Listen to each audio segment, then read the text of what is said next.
Hello everyone and welcome to the longest running lifestyle magazine show on Philippine cable television.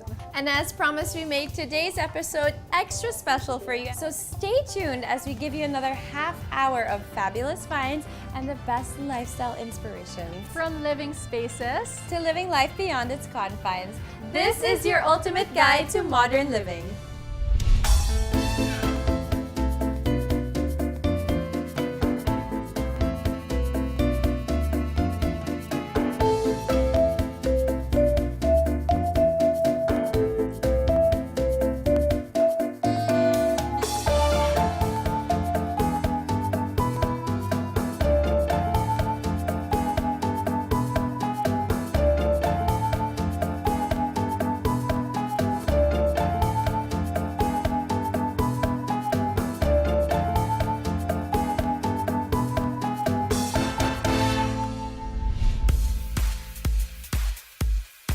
She starts your morning by bringing tough questions to the day's newsmakers and major personalities in the country.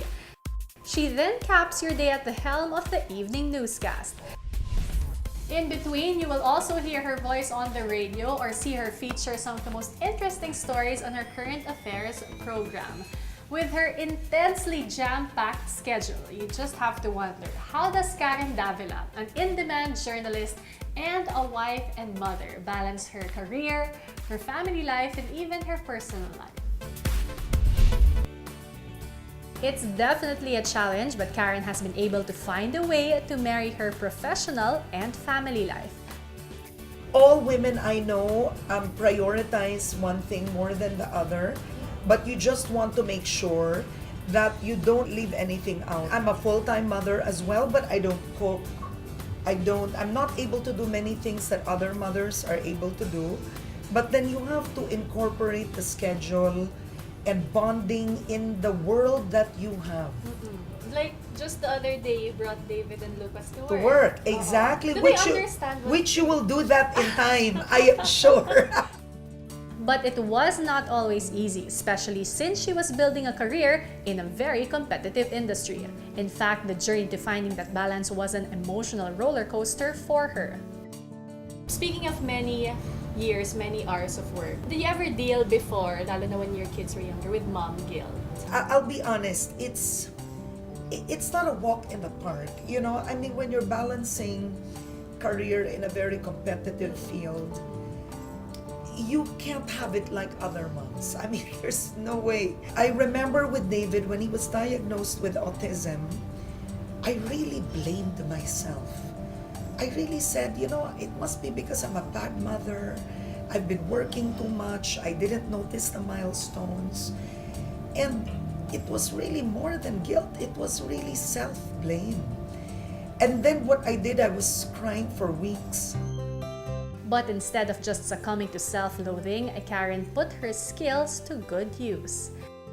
What I did was I harnessed the drive and passion in me to research for a treatment. So I put it in that way. So David today is 15, and I would say he's developed quite well. He's in a regular school with, of course, assistance. But I mean, it's amazing. He converses. I mean, people ask me, does it even seem like he has autism? So we've really developed his gifts. Since then, she's been making sure that every time she spends with her kids is quality time. I'm not there all the time, but I'm there all the time when I am there. That's Because the you key. still make it to family sports day at school. Absolutely. At one point, she knew she had to choose her priority and make sacrifices.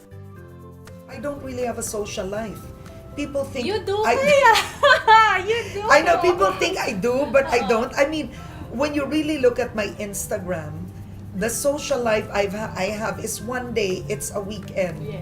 It's Saturday night, but I mean, Monday to Friday, I don't go out to dinners, I don't drink, I don't really have evening events. You know, many people do. I don't have.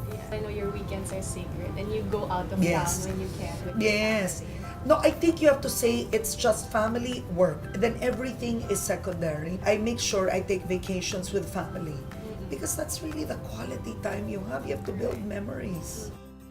But for this mother of two, all these sacrifices are worth it if only to see them grow up to be beautiful people. What are your dreams for David and Lucas? Wow, well, for David, I want him to grow up to be independent. And I want him to be able to find his passion. I want him to be good at that specific skills. Art. He's and so interested in I mean art. anything that he can develop so he will shine. And I want my kids to be able to change the world in a way that they want to. Wealth is after the fact of really them developing a sense of purpose. And then after that, it's good. But number two, I really want them to be good and kind Christians. I want them to be loving, to be kind, to be good people. I fear, I'll be honest, I fear so much drug use. I fear the internet, the influence of too much social media, the way they're changing, they're growing. And I want to make sure that they retain old values. She also has her husband to thank for supporting her in everything. I don't know if any other guy would really love me the way DJ does in terms of the schedule I keep. I mean, the fact that I was very ambitious and driven. He's really the wind beneath my wings. He's a pillar in the family. And knowing in this day and age, more and more women are becoming empowered, Karen has some words of wisdom to share.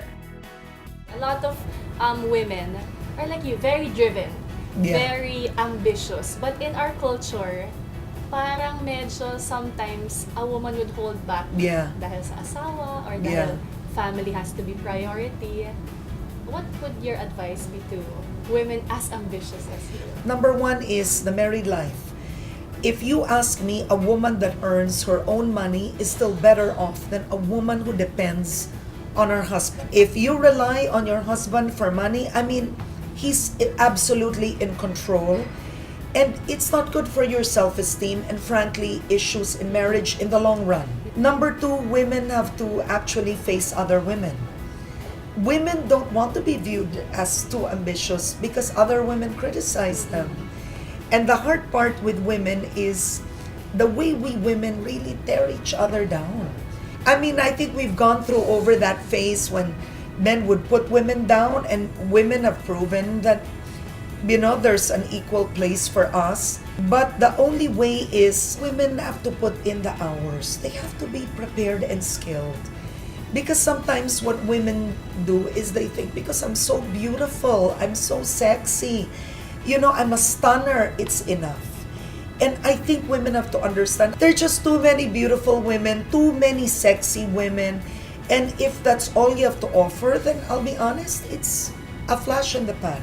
Barbie is over, it's Wonder Woman who's in. That's it, thank you. Thank you, very much, Bianca. Karen. Thank you, and congratulations to you.